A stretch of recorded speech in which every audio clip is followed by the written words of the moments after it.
இதெல்லாம் பார்த்தா இயற்கையா தெரியலையா? அங்க ஒரு கோழி தெரியுதா? அது கோழி இல்லக்கா, கோழி குஞ்சு. அது ஒரு வருஷ கோழிடா.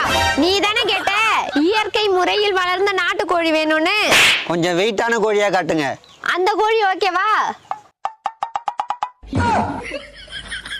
அது பிராய்லர் கோழிக்கா. அவ தின்னுபிட்டு பிராய்லரா மாறிவிட்டா. அது வேணாங்கா. வேற என்னதான்ப்பா வேணும்? ஒரு முட்டை கொடுங்க. 50 ரூபா கொடு. 50 ரூபாயா? நீ தானேப்பா கேட்ட இயற்கை முறையில் வளர்ந்த நாட்டு கோழி வேணும்னு. சரி இந்தாக்கா, நல்ல முட்டையா கொடுங்க. 4 நாள் கழிச்சு வாப்பா. என்னடா யோசிக்கிற? நாங்கலாம் 40 நாளைக்கு ஒரு முறை தான் முட்டை போடுவோம். பரவாயில்ல, இருக்கிறத கொடுங்க. இந்தாப்பா. நல்ல முட்டைன்னு நம்பி வாங்கியிருக்கேங்கா. என் புருஷன் மேல சத்தியமா நல்ல முட்டை தான் பாப்போப்பா. அக்கா, நீங்க கொடுத்த முட்டை கூ முட்டை.